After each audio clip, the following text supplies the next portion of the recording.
want to anyway. Okay, I think we are on the YouTube now. Hello, everyone. Welcome back to Worldscope Mountain Astrology discussion. And this is a very, very intense month because since our last discussion, the intensified in the Middle East area are kind of something suddenly what I was like kind of very happy prepared for holiday. Then suddenly all the news. Have you read this? Have you read that? The attack Liban and then the pages was exploded. We just like what is that? Most of a young generation was what is that things? And also I think the very tricky things in the US election now. They kind of narrow the gap, although there is a lot of statistics poll says Kamala Harris looks like a more chance, but when you see the poll, they kind of narrow the gap again. So I was just like, oh, we never know. It's kind of like keep playing. And also, it's not only the U.S. has election. I think not long ago, Algeria just have a very huge election, and the president was win with a 90-something%, which is like, oh yes, that is what a surprise. But Uruguay is also has an election, so I'm not going to bring us this topic. So thanks everyone and join us. Uh, uh, Louisa and Lian and Grace are not able to make it. We miss you, but we'll come back. Oh, also, by the way, so we are going to have our AOA conference 2024. This year we dedicate to mundane astrology. So all of us will be there. Maria will be on her birthday trip. Really sorry, we will definitely miss you. But next year, please come back to join us. Okay, so let's start. I think I would like to invite Nando to start leading the discussion of the Middle East while I'm post our link everywhere now. So Nando, I have make you the co-host, so you can share your presentation now. Okay. Yes, just to show uh, some graphs of the past solar eclipse. We have not informally talked about that, but I think everyone agree was a very intense eclipse for, you know, most of the places for mundane and otherwise. Uh, and a lot of people in several Facebook groups was like posting analysis. So let me see here.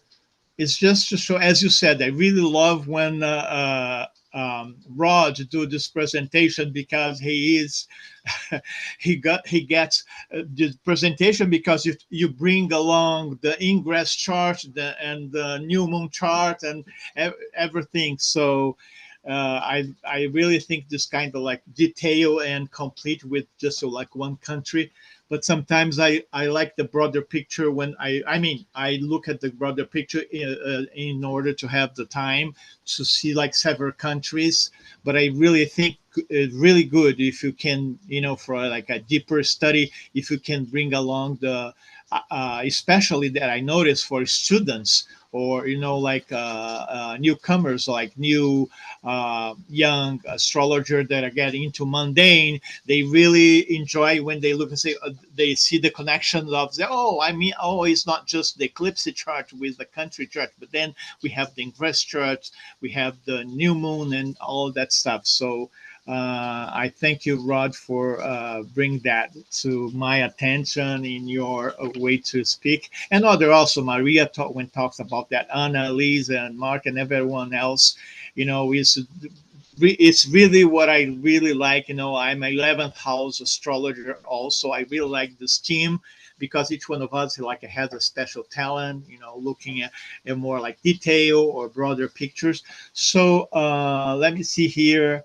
Um, because I'm saying that because a lot of people that I invite from Brazil to watch us, they are like either beginners in mundane astrology or they really are students, or so it's really like almost like a class, like a webinar that we do, right?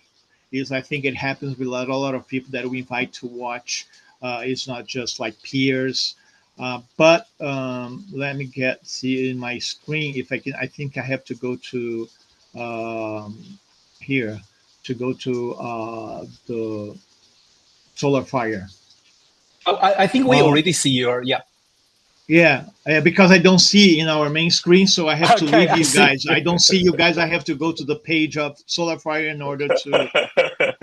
I have to do this. Okay, so I think people remember that the eclipse was a 10th degree, Libra 10th degree.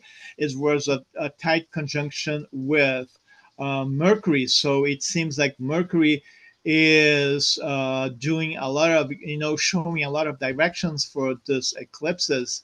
And as we see, even though in the Israel chart, what I have here is like a Libra ascendant, and the eclipse was Libra, it really falls into the 12th house, bringing some of the elements. So, of course, we have to look at the position of Venus is very important for this eclipses, not just because is the ruler of the ascendant for Israel, but also is like dispositor for the eclipse.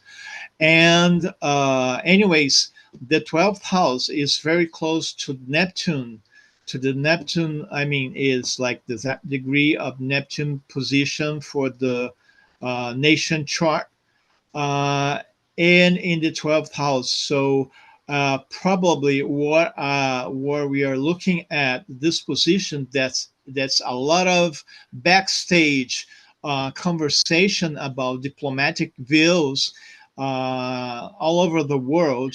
Is not just all over the world. I mean, with other countries, not just what we see, that's more like the ascendant and midheaven. What we see like speeches in the United Nations, that's something, for all the for everyone to see. But especially, think in mundane astrology and politics, the 12th house is very important because it shows us what's really going on in terms of conversation within the country, or with other people, not just the allies or the countries that help us or are against us in the seventh house, but also the neighbors in the third house, which is for Israel. It's really very important.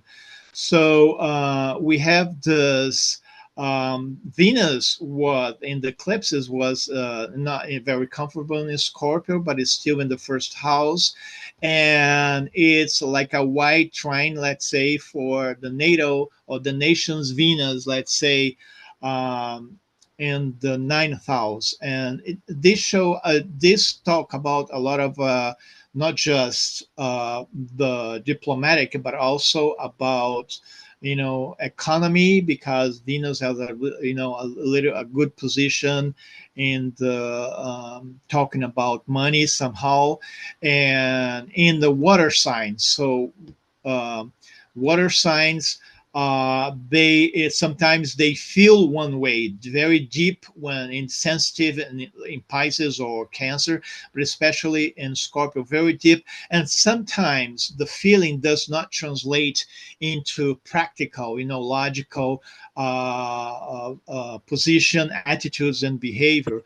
But deep inside, intuitively, they really know what is going on. And this happens while we still have Uranus is slowly still transiting around or over the Israel sun. So it's really the focus, the position is the prime minister, the leadership. And we might have, along the way, surprises regarding, any kind of talks that you see. For everyone who knows, basic astrology knows that fixed signs are very difficult of changing mind, or it still needs time and conversation. And interesting that we have been talking about Venus. Now is also the dispositor of the sun sign of this May 14th for Israel. Sun in Taurus is a more earthy sign, so it's more like stubborn in the sense of moving along. So that's why I think this Uranus transiting up now at the end of Taurus is going to be very important. And sometime in the future, you see, maybe like 7 years from now, Israel is going to have Uranus return, right? That the nation chart is Gemini 24th, which is going after, no, 7 years or more than that, right? We have to wait until it enters Gemini. It's also where the Jupiter, so Jupiter is moving along to this position, transiting Jupiter, is still uncomfortable in Gemini, the opposite sign for the rulership of Sagittarius. It's already, I think, in the orb of conjunction with the nation Uranus in Jupiter. So it brings conversations, more flexible, mutable sign. So we still have hopes of this, diplomatic conversation, because it really is getting difficult. It's a difficult position, and is going to show us, right? Because the eclipses are now moving backwards into is going to be next year. Virgo and Pisces still mutable, but is still in those signs that are bringing all these positions and conversation into this axis, the eclipses axis, Virgo and Pisces. So we are going to see more of Mercury and more of Jupiter as the dispositor for the future eclipses. It must be interesting.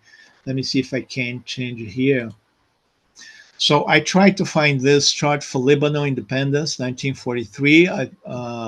So in either way, you can see the eclipses being dangerously in the eighth house, again close to Venus, nation chart to Venus. Again, Venus being very important planet and symbol for this eclipses, and it has to do with a lot of disposition or meaning of Venus in nation chart. And I wonder how the this feelings or the feminine energy is going to play out with not just as we talked about in diplomacy and economy, like a smaller market economy with Venus. So the eighth house is really also, as I really like this traditional view that eighth house and sixth house, they don't see the aspect, they don't see the ascendant, they don't see the nation, and sometimes they don't see this the nation's feelings. But this, when we have the quincunx or the 150 degrees from the eighth house and the sixth house to the ascendant, for me is very important, because it's really translating real in a real bad situation that affects personal and nation's public health in especially when we have planets in the 12th house. That shows also behind the scenes on mental health, which is, we can agree, the mental health after the pandemics is really in bad shape in the whole world, I think. And it's, so we don't think and we don't see clearly, as if you were in a more like a benefic aspect of house, like the ancient astrologer would say that. The last one probably that I have here that I might show, it's no. Oh yes, the Iran chart for the eclipses.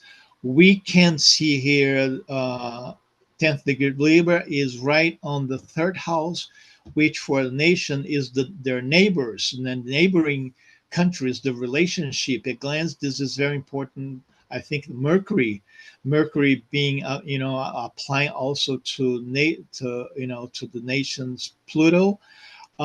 It's very intense. Although the third house opens with Libra, which also Venus showing importance, and Venus, Mercury, and about a conversation or dialogues, Libra with Pluto or Red Nation. I think it's really make it more like explosive and more like with deep feelings that sometimes is hard to use, like this mental, more like cooler side of Mercury to think about and to bring back and forth conversation, like Virgo or Gemini use as that. Especially it shows here that the nation have the nation's sun is Aries with Mars as dispositor. So really, this Mars and Pluto does not get into conversation in a way, especially when Pisces. We see nation's chart being Pisces, a lot of things. South Node Mars, Mercury, and is more like passive aggressive. We see also Venus and Pisces. So sometimes it's like almost like a 12th house effect, because we really don't know and what in which words. So I think like linguistics, or like they say semiotics, the speech analysts, they would do us a favor if they really can translate those passive aggressive Pisces, especially because Neptune is still there, like rovering around close to Mercury and nations Mercury and Mars. So basically, that we what I was looking at, and I really love. I will open to you guys. I really love to see, like it whenever we have a time, or I have a time to do like those ingress charts, new moon's chart, and the previous eclipse chart, because it will give us more light into this very complex and very dangerous situation. Thank you. Oh, thank you, Nando. Thank you for this presentation. And very interesting. I don't know any colleague want to have a comment. Nando, could you put the chat back, because I think most of us Okay, will okay. probably just Oh, want I'm to so sorry. I'm talk. so No, no, sorry. don't worry, don't worry. Anyone want to make comment about Nando's? I just noticed. I think you probably already noticed all the three chart Nando shows between the Israel, Iran, and even Lebanon, they all have the theme about Neptune. But quite interesting that the connection with Neptune. And also, I noticed another thing is more or less there is the kind of a Uranus themes there too, like Uranus connection with the NATO, with the country chart. So I think this is a big picture, I have to say, especially at this moment, we have the Uranus try the Pluto, as we start to talk about this 3 months ago, and we talk about the right wing or extremism, and also they both they form the sextile with the Neptune. It's quite interesting, isn't it? Any comment, Liz? Can we have a look at the Gemini theme here as well? Because what strikes Yes. me is the background. In the background of all of this, of course, is the US, which has a Gemini descendant. And Mm-hmm. I believe US Mars is conjunct, for example, with Uranus in the horoscope of Israel. So there's also Mm. Mars, of course, is in Gemini in the sixth, close to the descendant in the US chart. And Jupiter has just been stationing around that Uranus, right? So we can see that the whole theme of the war, because I remember when we talked about the Middle East way back, one of the things I remember saying was, they won't want to go into an election with a war going on in the Middle East. And yet that's exactly what has happened, isn't it? And it's like Mm. the lame duck, is what. And Jupiter, of course, is in detriment Gemini, you know, so it's and it's the ascendant ruler of the US. So I think there's a big background theme there of that Jupiter station going on, and that Uranus transiting now in Taurus as well. Like, for example, here it's square in Mars, which is in this chart ruler of the seventh. True. You know, so I was picking up, I didn't pick up Neptune though, which I thought was great, Rod, especially as Nando says, with the eclipses you know, going into Pisces, Virgo, into that axis next year. So yeah, it's such a big, we should do a whole program on it. Yes, I agree. Yes. Yes, we definitely have to. Yeah, it's really nice though, Nando, to see the charts. Yeah, definitely. Liz, it's good thing you brought up this information about, you know, dignities, because a lot of them are without dignities playing this special moment. Venus is uncomfortable in Scorpio, Mars is uncomfortable in Cancer, Jupiter is uncomfortable, not, you know, so it really does not help very much, right? Totally spot on. Yeah, I agree. Yeah, I mean, it's got not giving of its best self, let's put it like that. Yes, and also special because some of them are also retrograde, which doesn't help much either, right? Stationaries and retrograde. So I think humans will take, you know, the planets are on vacation, humans, us, we will take our hands to do the job. Maria or Anna, want any country on the comment on this chart? I have an observation. Sorry, Maria. Maria, you go. Maria. Okay, Maria first. Anna first. Okay, sorry. I think that the transiting Mars is the midpoint between the square of natal Mars with Sun. Yes. Mars, Sun. Yeah. And I think this Mars is also out of bound. Yes. This is bringing most spicy moments. Yeah, Mars stands out because if you use the Jerusalem as the location of an eclipse, the IC is near the Mars. If you use Jerusalem for the eclipse shot, Mars is on the IC. Okay, Malia. No, my comment on this eclipse is that the square, I was really impressed. First of all, the dispositor being so weak, Venus in Scorpio, we see that diplomacy and negotiations, they're just failing. But this eclipse brought the square between Mercury and Mars, and it was really impressive that it coincided with the explosion of communication gadgets. So I was really impressed by how this played out. I mean, it was so, descriptive of the event itself. Yeah, definitely. Another things, well, apart from this, I will just have a quick wrap up. I think that Chiron is quite interesting. If the transiting Chiron standing on the Israel chart, the seventh house, we know seventh house is the diplomacy, is their relationship with another country. In so many ways, in a healing way, yes, but also in the kind of isolation way.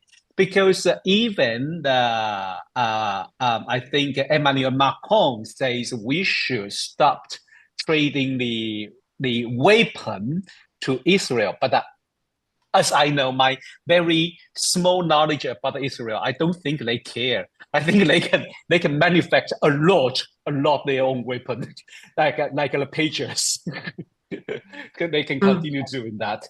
So yes, well, thank you, Nando, for leading this part of the discussion. Hey, before we move on to the U.S. U.S. presidential election, anyone want to add anything? No.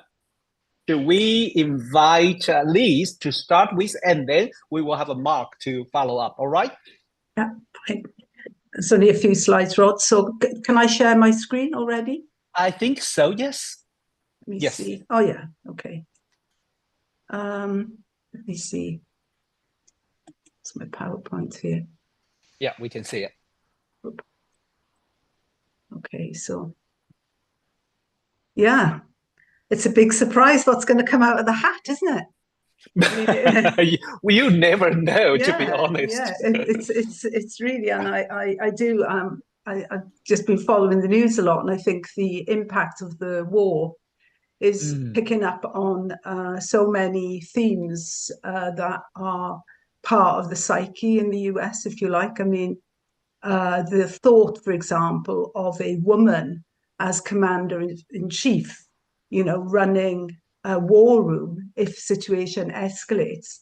I think that is a very difficult idea for a lot of Americans to get their head around, because we know what America's like with regard to women's rights and abortion, and you know, there's definitely a sort of a macho element, certainly, that supports Trump, who I think, you know, for many people, the idea of a woman, you know, being you know, commander-in-chief in the war room, I think that could be quite difficult. And Mars goes into Leo just before the election, so this is one thing that makes me a little bit jittery, I have to say. So yeah, just to look again at the chart of the US, as you can see, we've just had this Jupiter station on Mars here, and Jupiter in detriment. So it's a kind of a negative strength in a way. And on the day of the election, Jupiter is still only at 20 degrees something. So it's still very close retrograde to that Mars. In the meantime, we've got Mars doing a real sort of hangout in Cancer. And the one planet that it's going to touch 3 times in that retrograde period is actually Mercury, ruling the 7th.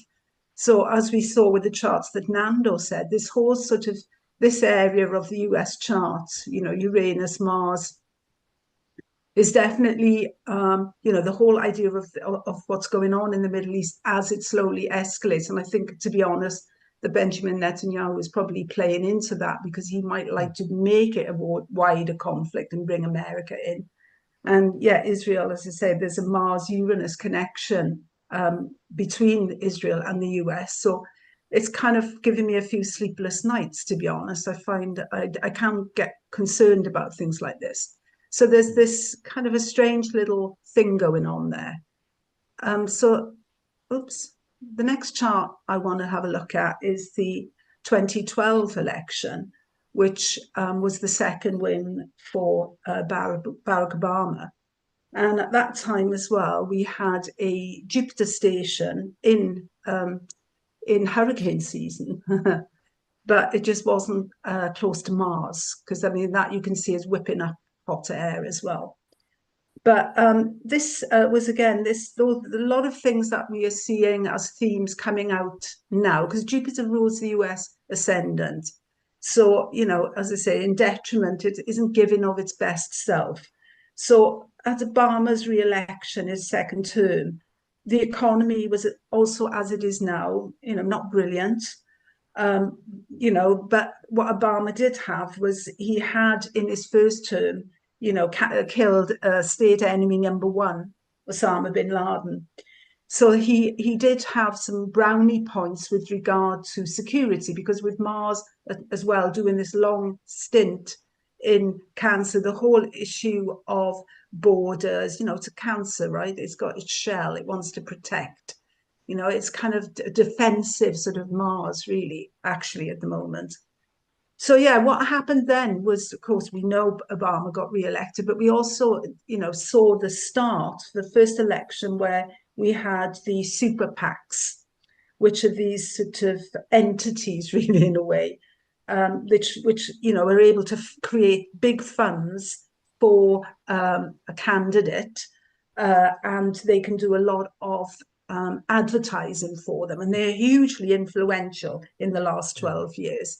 And what we've seen was this current election, of course, is the whole fake news, you know, all of these sort of, yeah, I mean, the whole narrative now around the hurricane, for example, is, yeah, bringing in, you know, we're fixing the weather, and all kinds of really insane ideas are circulating. And this might as well, we could say, be this kind of Jupiter here. So this is the previous election, by the way, 2020, when Biden won. And I think what was really interesting there was Venus mid-heaven ruler. I always think that the secondary progress chart is incredibly important when it comes down to what's happening within the country. And just as, you know, I think just a few months before this, Biden chose Kamala Harris as his running mate. So we now have this sort of female energy coming in. And this was coupled as well by a run of female presidential candidates that year. So we had people like Kirsten Gillibrand, who's a Democrat, Marianne Williamson, who was a sort of a new age candidate, Elizabeth Warren, a Democrat, Amy Klobuchar was a Democrat. So suddenly these women, female candidates started to arrive on the scene, with the culmination now, of course, with Biden stepping back, of that running mate that was chosen not long after. And she is a Libra rule sign herself around this time. And we see as well that at this point as well, secondary progressed moon here is becoming, US is heading towards a progressed sun moon return, lunar return. But yeah, this, you can see where the US has been. It's passed through this whole bundle of planets there, the secondary progressed moon, and its own natal Pluto, of course, in the US is also in Capricorn. So this, I think, this moon going into Aquarius, I think I predicted the Biden win based on that people wanted some air, they wanted some dignitas. I mean, Aquarius is one of the few human figures in the zodiac, and it had been incredibly Saturnus Pluto in the periods and that Trump was in power. So what we have here is, let me think, oh yeah, this is the secondary progressed new moon of the US, which is Jupiter rules. And secondary progressed Jupiter in the US chart will go direct in a few years. So it's been retrograde since the beginning of the 20th century. So it's a big shift that Jupiter's going to be moving direct. And it's a Jupiter ruled sign, of course, this. Although, on the other hand as well, it's a double-bodied sign. So what we're seeing in the US, in a way, is a nation very much divided against itself, you know, where we're going to go high or we're going to go low, you know, the way the fishes move along, you know, the ecliptic, you know, one goes up, one goes down, and it does feel a bit like that. But it reminds me, because I was looking at when was the last time did the US have a secondary progressed moon in Pisces, and it was actually before the Declaration of Independence, which just gives an indication as well of how young this country actually is. So I think this is just before the election, coming up into, you know, November the 3rd, because this is a big day here on November the 3rd. We're going to have Mars opposite, is this, I can't see all of my slide, unfortunately. Anyway, so Sunday, November the 3rd, this is the horoscope of the US, sorry, this is set for Sunday, the planets on Sunday, November the 3rd. We have a Mars opposite Pluto. So Mars will be here at the end of Cancer, just beyond the path of fortune. And it'll be opposing transiting Pluto. And transiting Venus, which is in Sag, will be opposing Jupiter, which will be on the descendant. So these are big transits, the last major aspect that Pluto makes before it moves fully into Aquarius. So it's the last blast, if you like. And of course, then Mars as well will go into Leo for a while. North Node as well, it'll go over the North Node, really important in the horoscope, especially when it comes down to naval things and things to do with the fleet. So there's a lot happening in the build-up, last minute, right down to the wire, you can say, things that might affect the outcome. So yeah, this is indeed the opening of the, actually postal election votes are already being placed. So it's actually already started in a way. But this is the chart for the usual chart for the start. It starts always at midnight, not in Dixville, Dixville. I'm not sure what Notch is now. So this is anyway the chart. This is the chart for the election itself. And I think it's interesting. I think Nanda just mentioned it, or you did, Rod, that Venus and the Moon are both out of bounds on that day, which I think is quite significant. You know, because this would be a historic win. It would be an enormous statement, and it would tie in with the Jupiter secondary progress going retrograde, actually, you know, which when it went retrograde, we can start to see the sort of fight for equal rights among Black Americans starting to, start to make a noise, if you like. You know, there were quite a few things happened. The Niagara movement started. It's a group of African American lawyers. So it would be the circle coming round in a way. So, but Mars just in Leo, I think, you know, that macho feel of Mars in Leo with all of this warmongering going on. And it just makes me like ask myself, is the US ready for this? Kamala Harris is Saturn going through her 10th as well. This is the solar return, and it's my last slide.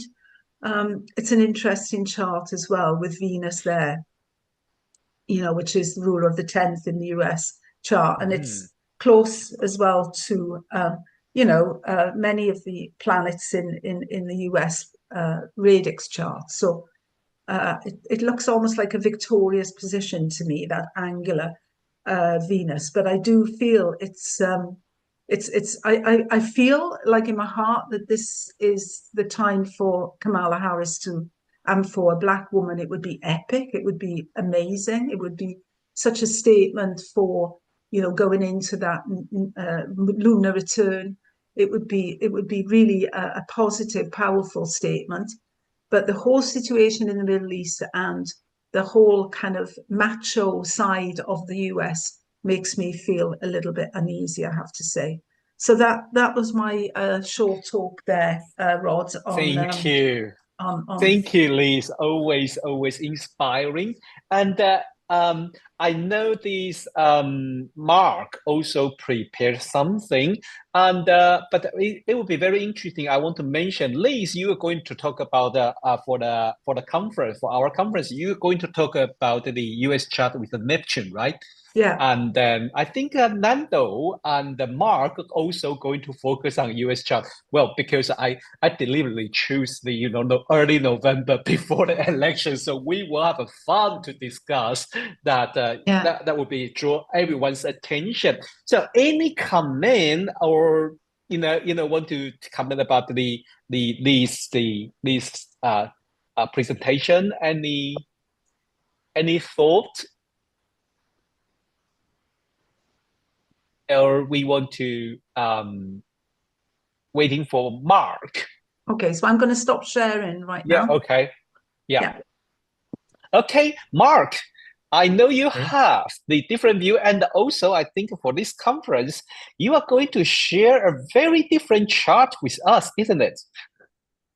Yeah, well, I'm kind of in the long term writing a book about the US national chart and all the different views it's been for the last century by American astrologers and European astrologers. So yeah, I mean, basically I'm a 1789 person more than a 1776. But anyway, that's a whole other discussion. I think you are not alone. I think you are not alone, because I recently heard that J. Lee Lehman also go to that year. Also think that year matter. And it's both as well. Yeah. But anyway, I mean, I'm not to say other charts aren't valid. It's just give a different perspective, another option, which is really all I'm doing here tonight, just giving a different perspective. Okay, so I'll try and bring this up. Okay, you know what a technophobe I am, Rod, so I don't know if anything's happening. No worry. I think it's there, but you have to bring it up or somewhere. Because I think you click twice now. And definitely that presentation is somewhere. Good. Right, okay. It's buried in an actual document as Don't worry. Yeah. Don't worry. Yeah, Anything I else? think this election is like no, since I start to keep observation on the U.S. presidential election. I don't think there's an easy one, to be honest. And then the design of the U.S. Voting system or the decision-making system about the electoral, what do we call electoral, right? Electoral system is make it so even more complicated. You can, like Hillary Clinton, can win the popular vote, but lost in the electoral counting. It's just like oh, wow. Yeah, definitely. The thing is that the Democrats usually win the popular vote. They've won it every time, 7 out of the last elections. So it's no great feat to say they're going to get the popular vote. And also it comes down just to a few states as well, isn't it? It's a handful. You know, I think you've got to win Pennsylvania, you know, that is a must-win state. You know, there's so many things that make it really difficult because each state is so different as well, isn't it? Mm-hmm. Yeah. But I think the things is like well, I remember another things. Nando is going to look at the declination. I think as Martin mentioned about that, and that would be super interesting to look at. There's so many different techniques, to be honest. I think all the astrologers choose a very different way. I don't know, Maria, what would you choose? Yeah, what would you usually choose when you look? Well, you know, I when I do mundane astrology, I rely on traditional astrology. I look at the ingresses and the lunations, etc. But you know, I was wondering if I may, while Mark opens his presentation, I was going to ask Liz. It's not open yet. I was going to ask Liz on you mentioned November the 3rd with the exact opposition between Venus and Jupiter and Mars and Pluto. But don't you think that Mars, which is in its fall, opposite Pluto, could represent the fall of a powerful man rather than, or because Venus is opposite Jupiter with reception. It's received, right? Because Venus is going to be in. So I thought that maybe that could mean, you know, something that is a powerful man falling. I read it that way. Interesting. I could see. I mean, that's the thing, as you said, with the pages exploding.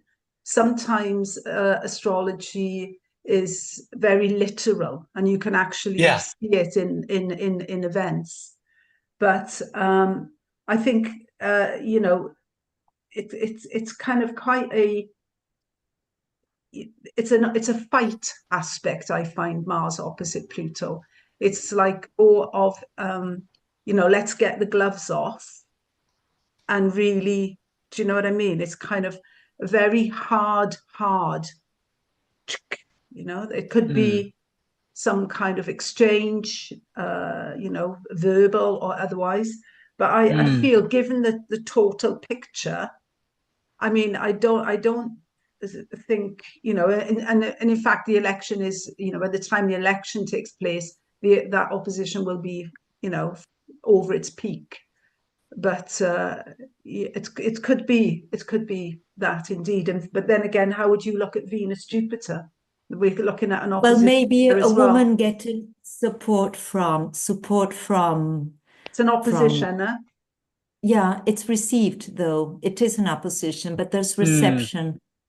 What reception I would are you say looking at? Because Venus is in Sag, right? So it's received by Jupiter. But it's still, I mean, yeah, it still houses 1 and 7, which is, you know, not two houses, they're angular houses. So there is, you know, a sort of action element to it.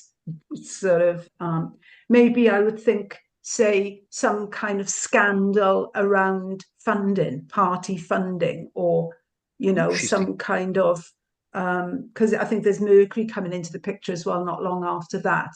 So could it be, say, some fake news that, something that really goes big, because Jupiter will blow it sky high. And I think Mercury is in Sag by that point as well. I'm going to have to check that. Yes, it is. So see, we've got that real Jupiter, but Jupiter is in Gemini. So it's kind of all over the place. I think it's a kind of very hot air thing with Mars Pluto to go in just days before the election. I take your point, definitely. Mark, are we? No, I've got a technical problem. Basically, I've got it buried in a document and I can't open it up. So I'm going to have to send it to you or something. Oh, okay. Let me try. So, Maria, when you mentioned about the reception of this part, how you interpret that bit from your view? Well, of course. Well, shall I put the chart back up? Okay, yeah. Oppositions are always difficult, but the fact that there is reception means that Venus is sort of protected by Jupiter. Jupiter could be the law, judges, No, I haven't. It's retrograde, so maybe something that comes back from the past. No, sorry, I didn't actually. I just had it. No worries. Okay. That's very interesting. So, do you mean this that I think is that last time? There's one time we have the waiting for the Supreme Court to make the decision or something. Remember? Yeah. I think it was George W. Bush one or something. They have to waiting for the Supreme Court to make a decision. So decide they recount vote or something. I don't know. So when you mentioned about Jupiter, would that be they have the Jupiter involved something? Anna. It was Mercury stationing retrograde, I think, on the day of that election. I think that Kamala Harris mentioned something about imposing a tax policy with the rich people. Oh, yeah, yeah. She in her talk and in her communication, she mentions about helping the medium class, something like that, and it is supposed that it will be a tax policy to the rich people. Okay. Maybe the other position can be something about that. Okay. Okay. Thanks, Mark. I think I received yours. Let me see if I can open it. All right. And then I will ask. Okay, yes, I can open it. So I will ask for Mark. Mark, just tell me to flip the page. All right. So now I'm going to share Mark's thingy. Yeah. Here we are. So. Should I? Yep. So yeah, I've been collating all these predictions for the US election again this year, like I did in 2016 and 2020. So I've seen so many astrologers analyze the transits, the secondary progressions, the solar arcs, the solar returns, and everything else. I thought, well, I'll have a look at it from a totally different perspective just to see if it comes up with anything different, because I've had a look at everything else. So not necessarily reaching any definitive conclusions, I have to say. But anyway, we move on. So just because declination is slightly unfamiliar to some people that might be watching, I'm going to very briefly just describe that it's a different coordinate system from using the ecliptic, obviously, as opposed to normal astrology, which we use along the ecliptic to plot latitude and ecliptical positions by longitude and by latitude. Here we're using the equatorial or celestial sphere. If you imagine the Earth being an orange, basically transferring out from the celestial equator, north or south, rather than from the ecliptic. And and the other system element that's used in this system is right ascension as well, which is less commonly discussed, but that's the other element. Okay, so just a couple of charts that just show it. I'm not sure that really helps very much, actually. We'll just keep moving on because we've got to get on, I think. Well, I just want to say just back, but it's actually probably much more ancient than telescopic astrology to think about declination. And we've certainly a lot of ancient cultures. It's the next slide. What? Next one again. Keep going. Right. Okay, so that's Callanish in the Western Isles of Scotland, and obviously the Great Pyramid. And just there's you could go on a travel log around the world, but basically lots of sites have been shown to be tied to solstices and equinoxes. But that's a pretty well-known fact. That's not really controversial. And that's really about solar declination, or sometimes lunar declination as well, a lot of the time. Anyway, we'll just move on, get to the US election. Just to say that some other systems like Chinese astrology did actually give a lot of weight to the equatorial system, like their lunar mansions. Okay. Okay, so just to say we've got a connection here, that we're not talking about a conjunction, we're talking about parallel or a contraparallel. Parallel is when two bodies basically have the same declination, and contraparallel when they have opposing declinations north or south of the celestial equator.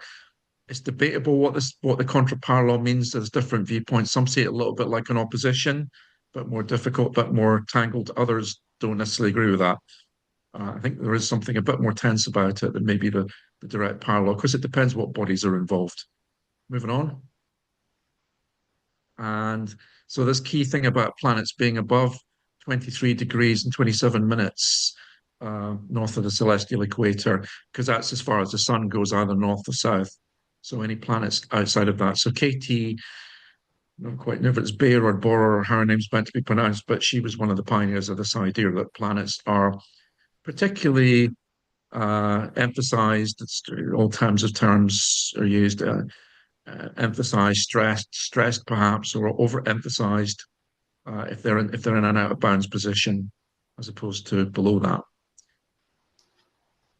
That's the next one. Sorry. And basically, just to remind people, you basically, it's the Moon, Mercury, Venus, Mars, and Jupiter. And also, if you use asteroids, and I have mentioned Ceres tonight, are out of bounds too quite often. Neptune and Saturn never out of bounds. And when you're dealing with the outer planets like Uranus and Pluto, you are dealing with obviously declination cycles that last a long time, just like other cycles. So that it's a very slow movement. It's not fast. Okay, next one. And yes, to say the out of bound signs, basically, it tends to be the solstitial signs like Gemini, Cancer, Sagittarius, Capricorn, where you most commonly get out of bound positions. Okay, that's about it. Keep going. Let's keep going.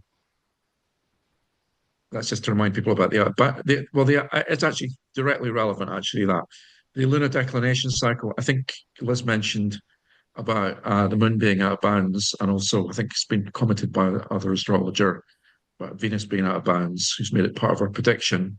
And yeah, so this is part of this 18.6-year cycle, and there is an emphasis that obviously during that period, there's going to be far more periods where the moon is well outside its out of bound position, and it's going to reach its maximum. I think is it January next year? I think it is. Anyway, okay, finally getting to America. Okay, so we have Kamala Harris here, and we're used to her chart by now, I imagine, but perhaps less familiar with her declination kind of stuff going on. So what's interesting in her chart is some of these are less obvious, these connections, than you get in normal astrology. So, for example, her Venus and her Moon are in a parallel, which kind of fits in terms of the fact that she's managed to appeal, obviously, very strongly to a wide body of people, particularly to women, obviously, but obviously clearly not exclusively, so she wouldn't be running as president.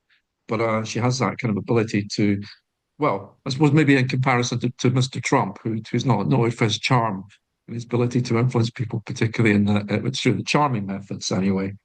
But less obvious again, though, perhaps, is she's got this connection between her natal moon and Uranus through a parallel as well, which is interesting. I mean, I suppose you might interpret that in terms of her breaking so much new ground in her career, you know, being the district attorney and what was it, San Francisco, and the attorney general in California and all the rest of it, first black woman to achieve those good positions, I believe.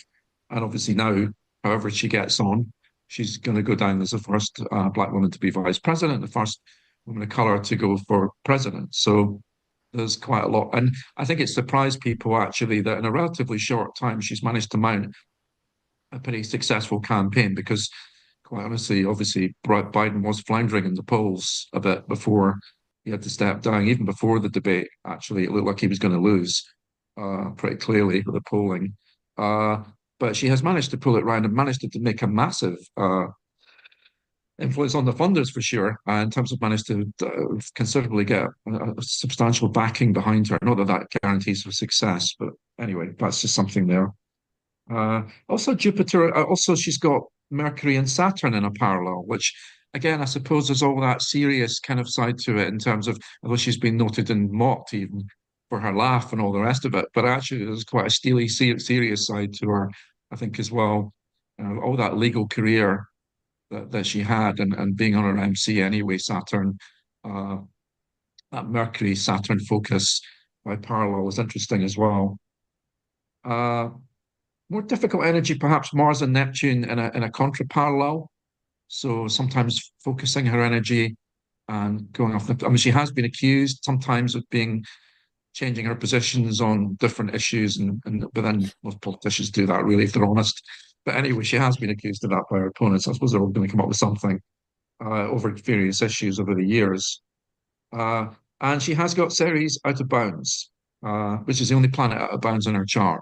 But that's quite interesting because that's going to be out of bounds at the time of the election.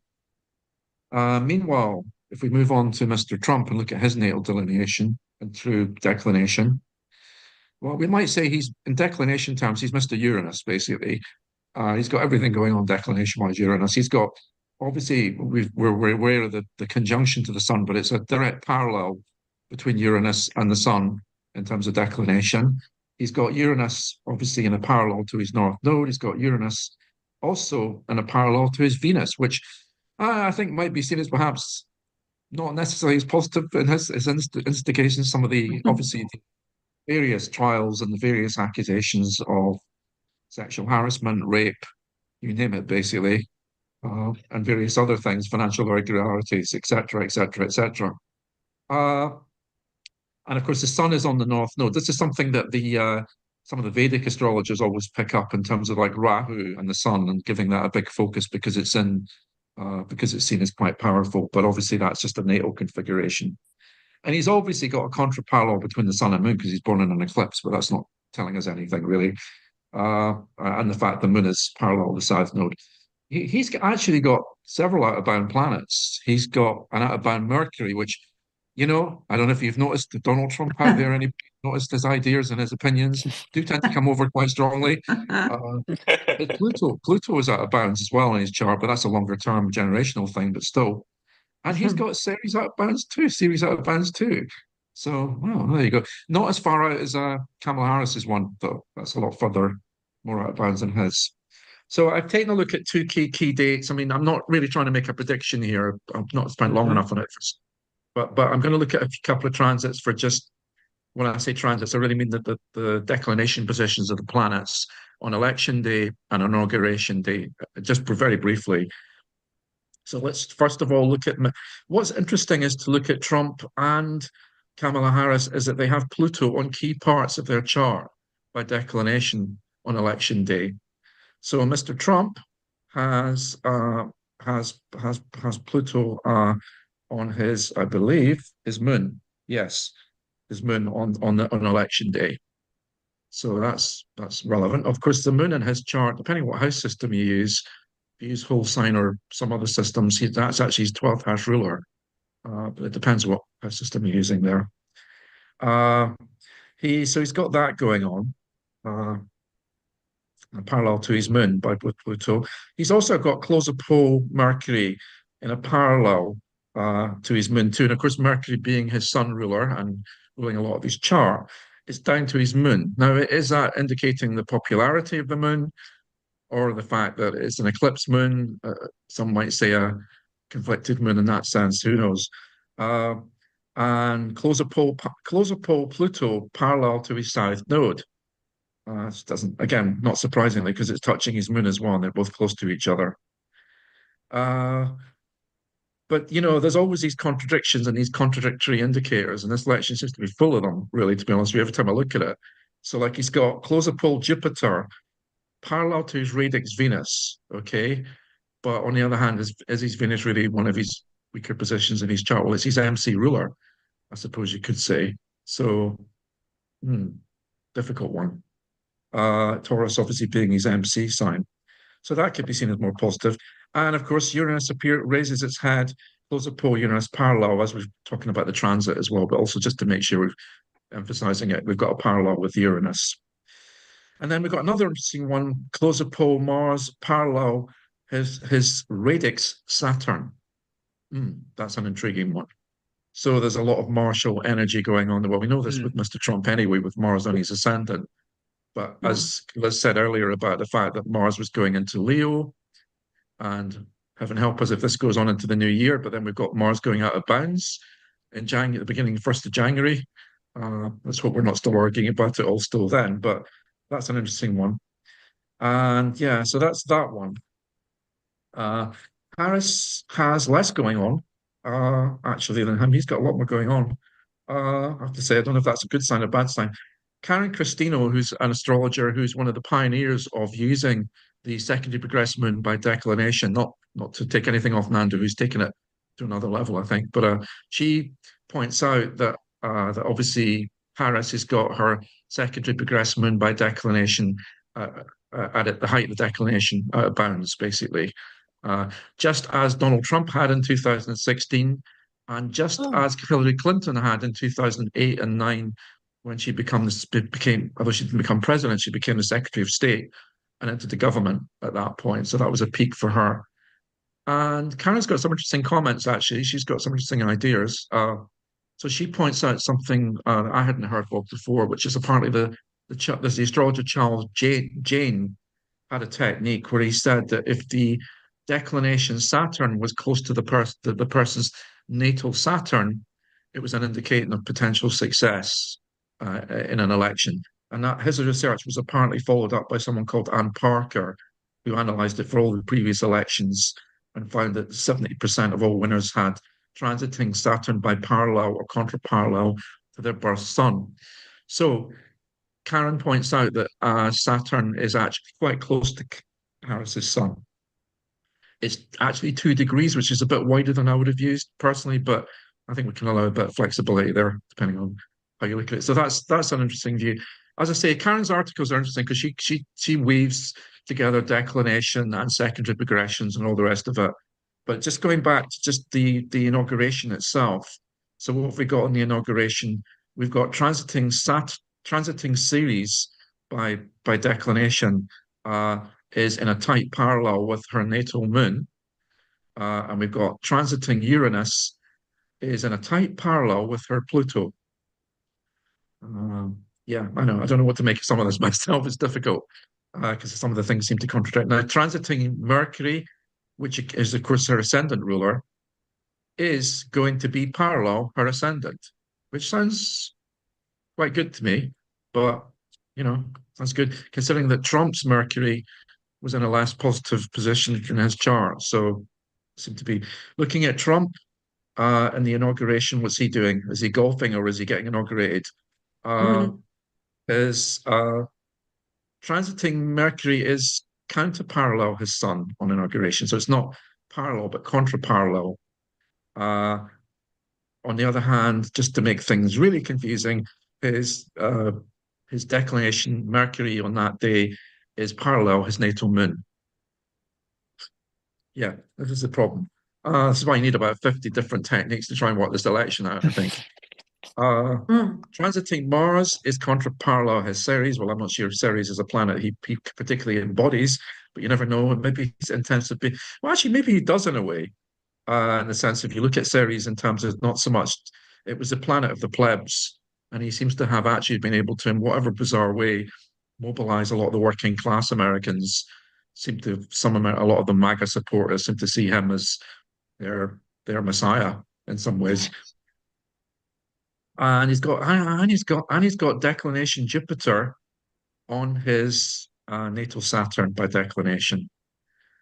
So there's a lot of contradictory indicators there. It's interesting that both Harris and Trump have Pluto connected to key parts in their chart, which kind of indicates maybe that we're in for quite a hellish period around all this going on, which is probably not telling you anything you hadn't worked out.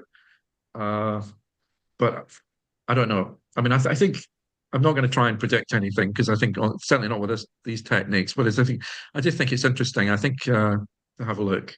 I mean, going back to the thing that Karen Christino and I'm sure Nanda would talk about, Trump has kind of peaked in terms of certainly the secondary progressed moon. So he doesn't seem to be on a cycle that is going up. Whereas everything it seems about Harris is in a cycle that seems to be, of course, it could be this is her peak, but there's other techniques that seem to be showing that she'll be around for quite a long time, like zodiacal releasing and other techniques like that. So anyway, we shall see. Thank you, Mark. This is so interesting. I mean, declination is a very interesting technique. And I think our friend Tanya Daniela also go back to the history to research in the Babylonian time and ancient time view of the declination. So, I mean, this is not just a modern thingy, and it has its history, like Mark says, and it worth us to to keep an eye on it. So any comment about this, or we can hand it to, I mean, we still, is that yes, next time when we met on when we're going to have a meeting, I think we probably are going to getting close the result, right? Because it's November. So that would be interesting time. So any comment before we hand it to Anna? Yeah, just again noticing Mars, how Mars, the energy is. Because Mars, as a sort of force, is in the coming weeks. So it's going to be interesting what Kamala Harris is going to be doing now, because it's going to square her sun and moon. It's making her sun-moon opposition into a T-square with Mars as focal planet in the first, second house. So I think, that either is she's going to have to up her game and start, she's got a lot of big guns out for her at the moment, but she needs to show more Mars, I think, with the situation in the world as it is. So that's quite interesting, and that's still ongoing at the time of the inauguration, because Mars hangs out in Cancer for such a while. But it's noticeable they're both full moon people. Both candidates are born on full moon, which is interesting as well. Nando? I think it is just a quick note that I have talked to Mark before, like in the previous election. I think it was Biden and Trump, and some astrologer, like American astrologer, Brazilian colleagues of mine, they have noticed, either the position of the transiting moon nodes and some of the specific of the eclipses before the election, in observing that. What I think it's interesting, because the declination is very personal, right? It determined by the day one is born. So we start the moon declination. It's very personal, the personal timing, maximum declination, and the eclipse is more collective. So when they get together, something might be in the store for that candidate, because especially like presidential, when the president is in office, has to move out of the house. It's like a client say, "Oh, I want to buy a new house. Do you think?" And you say, "Oh, probably you're moving out of, or out of your house or home, because it's fourth house, and you're probably going to change jobs because it's 10th."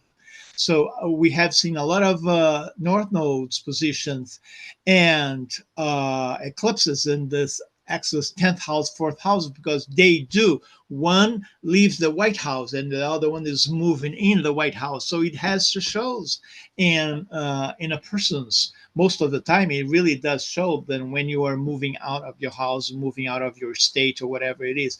I think that's very interesting.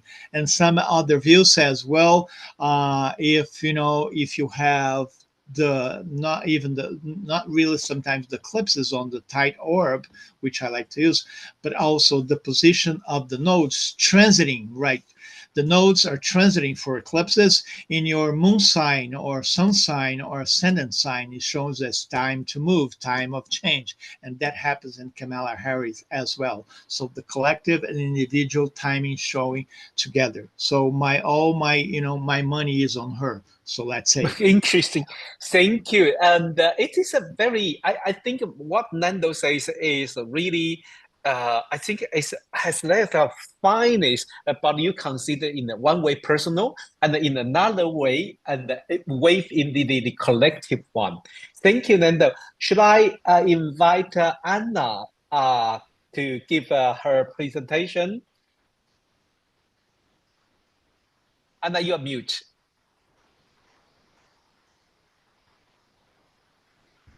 Do you hear me now? Yeah, I can hear you now. I'm unable to share? Yes. Okay. Give me. Okay, so this time is about the elections in Uruguay. Well, Uruguay is located here, is in South America between Argentina and Brazil. And it's a very interesting country, beautiful country, by the way. And it has around less than 4 million people, but the whole lives in the coast and the capital. And it's very highly ranking international measurements, government transparency, has a good rate in economy and many other things such per capita income, and also good connection with internet, including Google has a plant in Uruguay. It was the first country in the world to fully legalize the cannabis, and well as the same-sex marriage. And it was the first champion of the World Cup soccer in 1930. And it was also held in Uruguay. And Uruguay is also champion of the World Cup in another World Cup. Okay, so it's a very interesting country in our neighborhood, and it's very nice. So when we observe sorry, this is the chart. Sorry, I forgot to mention. I use the chart of the Independence Day, in which the rising sign is the last degree of Pisces. We can see here Pluto and the moon in Aquarius, and Venus here and Saturn here. Okay, so this is the Aries ingress for Uruguay, for Montevideo. We have visited this. We have seen this Aries ingress before. Now we observe again this iconic opposition, the moon and Pluto. And there are a lot of planets in the fourth house, and the ruler of this Aries ingress is also in the third, but very close to the IC. Okay, so what is here is the Aries ingress in the natal chart of Uruguay. We can see here the connection of the Neptune very close to the ascendant, and there is a Chiron return, approximately a Chiron return. And this opposition of the moon of Pluto, the Aries ingress, is taking the opposition of Mars and the moon of the country. These are the three candidates, the three more prominent. This is Yamandu Orsi, Frente Amplio, which is a left-wing party. And Álvaro Delgado, which belongs to the Partido Nacional, which is the current government. And another one that is coming up is Frente Partido Colorado, with this Ojeda. I don't have the birth time, but we can see that the first one is sign in Gemini, the other sign in Pisces, and the other sign in, I can see it, in Capricorn. As the tendency goes is that Yamandu Orsi tends to be the winner so far, but is decreasing a little bit. And the other ones have decreased as well, and the other parties, and the third one is increasing little by little. So, and I will talk about their charts in the same order. Okay, so when I cast the charts, noon chart, by the way, we can see here the Yamandu Orsi the one that is leading the polls, has the sun in Gemini, and this Venus and Jupiter together. The moon could be in Leo or Virgo. Yes, Mark. I was just curious how the electoral system works with these three candidates. So it's not like a French system where there's two ballots down at the last two, or is it just how do they reallocate votes from the unsuccessful their candidate, or no, how does it work? There are more parties. There are more parties. The green one, there are others parties. There are many others. And they go. It's not the U.S. system. It goes directly. The citizens vote, and that president wins. Just one vote, though. It's not like France, where there's two ballots to select the two. Right. But I'm sorry, but the candidate who wins should get above a percentage. If not, you have a second round of ballotage or whatever you call it. 50%. It's not that if you win, by one. I mean, there needs to be a significant difference between the first and the second for there to, Thank you, Maria. Thank you, Maria. Okay, so these are the charts. I don't have the birth hour, but we can see how the planets are. With this, the first one is a sign in Gemini with the moon at the end of Leo, could be Virgo. The other one is sun in Pisces, and the moon in Sagittarius, or could be Capricorn. And this is sun in Capricorn and the moon in Aquarius, and a lot of planets in Sagittarius. Okay, so what I wanted to is to compare the Aries ingress with the chart of each candidate and see who is much more connected. Of course, this deserves a further research, but I'm just only having a superficial view about the situation. So the Pluto of Orsi has a connection with the midheaven of the Aries ingress. And there are other connections, Venus and Jupiter with the moon of the Aries ingress, and other connections, Chiron with the Sun and Neptune. However, he has Mars with the South Node. So it has connection, but he could be very attractive, but pay attention to that. It's a simple comment so far. The second one has a connection with Mercury with the Mars of the Aries ingress, the Sun here in the fourth house, and other connectors here. And the Sun is in opposition to his Uranus and Libra. But I want to highlight that these couple of planets are the antition of Neptune, and also if we take the zero of Libra, they are together. So just pay attention to this detail. And the third one, I observed the connection of Mercury with the ascendant of the Aries ingress, and other connections such as the moon squaring Jupiter, and Jupiter with Neptune. Okay, so this is a first glance. The voting day will be in October the 27th, and I cast the chart at the moment of the opening of the process. And the right one is the second voting day aim. It means that if the winner does not achieve 50% plus one vote, they need to go to a second voting day. And what I cast here in the right is the end of the second voting day. And the comparison is the following. Both are with the moon in Virgo. But in the first day of the vote, Pluto is in Capricorn. In the second one, Pluto is already in Aquarius. And there's a T-square here with Venus.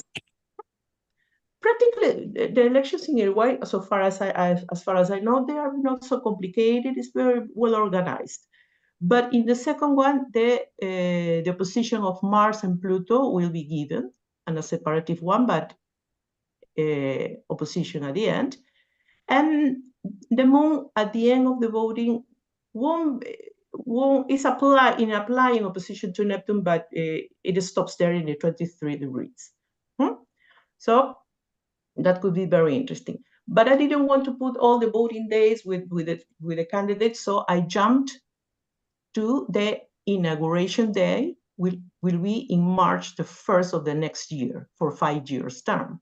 So I casted the natal chart of Uruguay here, and the day of the inauguration, I took a noon chart. The last inauguration day of the current president was at 2 p.m. I mean, I casted the noon because I don't have certainty about the hour. Anyway, what we observed in that day, there is a lot of planets in Pisces and Aries that will be holding in this, will be in the 12th house and the first one. Pluto at that time will be with the moon, and Mars with Venus. Okay, so that's a situation in which the first house of the country will be visited, and of course the 12th house as well will be visited by many planets. Okay, when I put the inauguration day for each candidate, which Yamandu or C, I try to get the connections just to see what happens. What I observe is the connection of this Saturn with Venus, Chiron with Neptune, etc., but no contact with the Sun. The Moon could be here, but the Moon could change because I don't have the birth hour. Mercury with Mars, and the Sun, in which his Sun will be visited by Jupiter. I think that there will be a contact, but then Jupiter go backwards and then it will fall. So it will go again.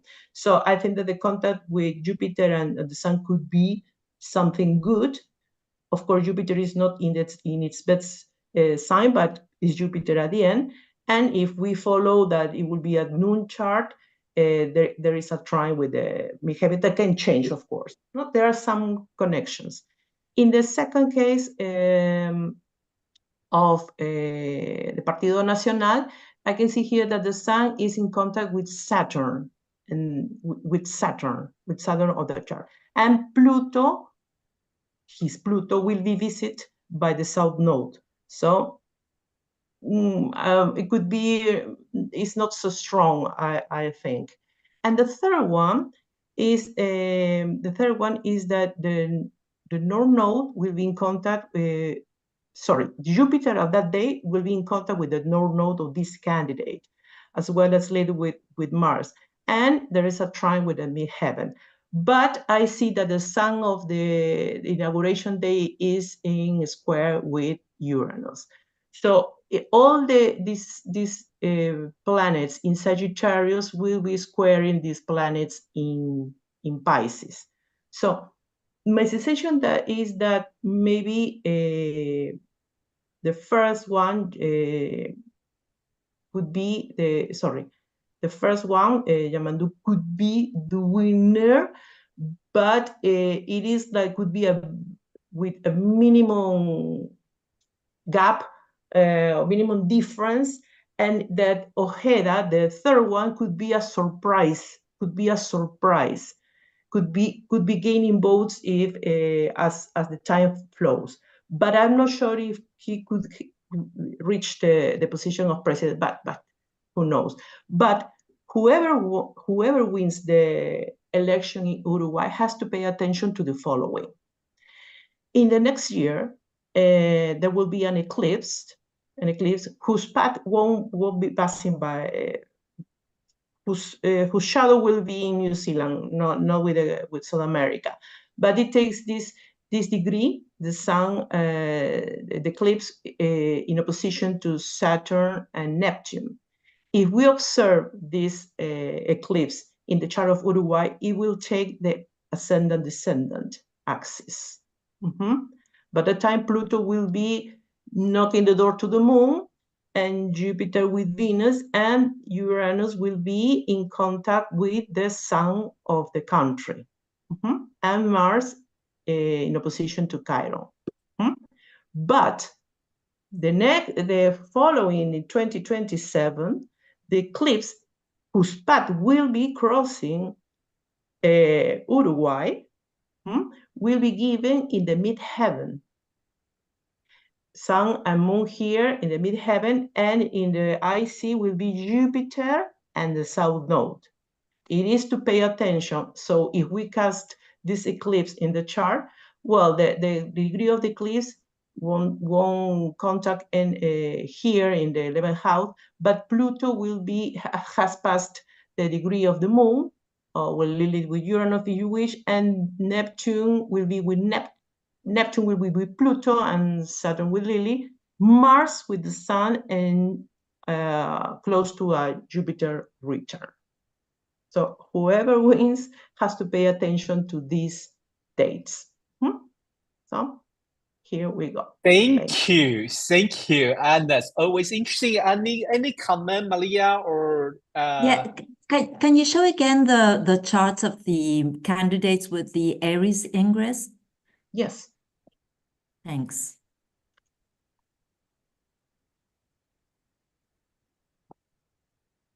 Okay. Let me know if I move the yes, you're sharing it. Thanks. Yes. The second one and the third one. Okay. Thanks. Out of the three, I think the Orsi has the better connection than the others two. But this Pluto in the midheaven is significant. That this south node, it is that could be a sudden loss, or maybe he wins and he won't continue, or maybe he can lose election as well. So it is that he has to be prepared, and because the tendencies, he's decreasing a little bit. And who is winning is the red one.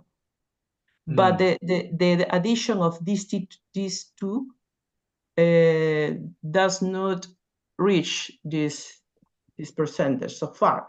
But if we move on time, maybe this can change. And if there is a second voting day, which probably will happen, there is the coalition, which means the rest of the opponent parties get together to defeat the leader one.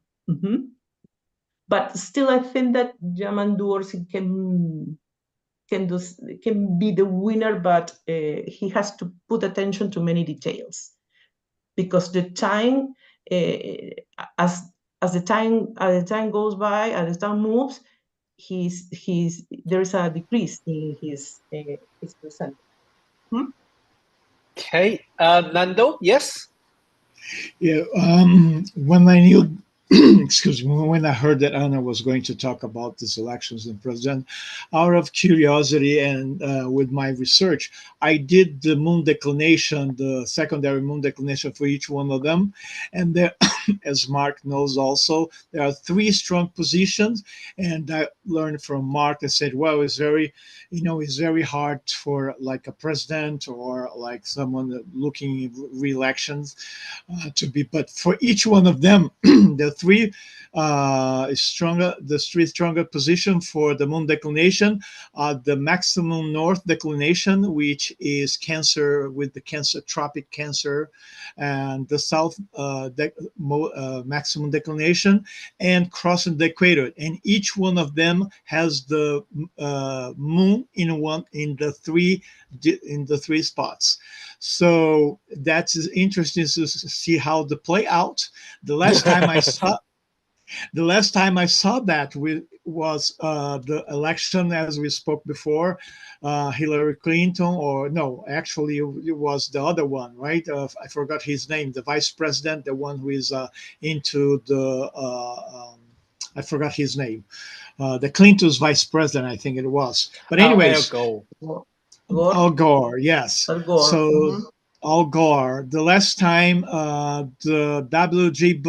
Bush that won the election, he was in this position of crossing the equator. So I respect that position back because it shows like a change of heart. Like they say, oh, he was not, I'm going to play, I'm president, I'm making the money and I'm going to fund, until the Twin Towers came and he said, oh, I better show something, and he puts his cowboy hat and start, doing something. So this is the position that one of them.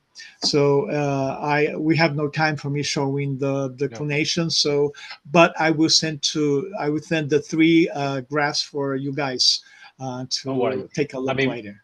Okay. I mean, Nando, you can always put it in your presentation for the conference. Oh, yes, okay. yes. Yes. Malia, I wonder if you're going to make any comment because you talk about the chart. The thing is that while Anna was presenting, a student of mine who's from Uruguay was chatting with me, and that was impressive, chatting with me saying that she wanted to look at the elections and she didn't know how to do it, and could I give her tips on mundane. So I sent her the link to your YouTube channel for her to see Anna's presentation. I just thought, yeah. That would be really interesting. That would be really interesting to see this result, because I think the chart and that shows is like a kind of a. I first noticed this Yamandu has the sun in 20 degree Gemini, and I think, oh, that's a Jupiter stationary point. Okay, that would be very interesting. Well, thanks everyone. Is a bit late here, especially I think for Liz. This is super late for Liz too. So today we have a very interesting discussion, and we really go to very different way. To be honest, we really explore a lot of different way to see the presidential election. To be honest, there's no one way, and we'll pick up the things we feel very comfortable or with experience. So sometimes it's like we'll learn from each other. And don't forget, for everyone, even come to join us for our AOA conference for the mundane astrology, because on the 1st of to 3rd of November we dedicate all our conference to the mundane astrology, and then next year we will choose some different topic, but this year will be very interesting, and then we will come back on 8th of November. By that time, I hope we already have a result we can talk about. But if we don't have a result, that will be even more interesting. And I doubt we will have a result by that time. We will. Okay, then. Thanks everyone for joining us today. Thanks everybody. Nice. Bye. Bye. Thank you. Gracias. Bye everybody. Bye. Bye. Bye. Bye. Stop recording.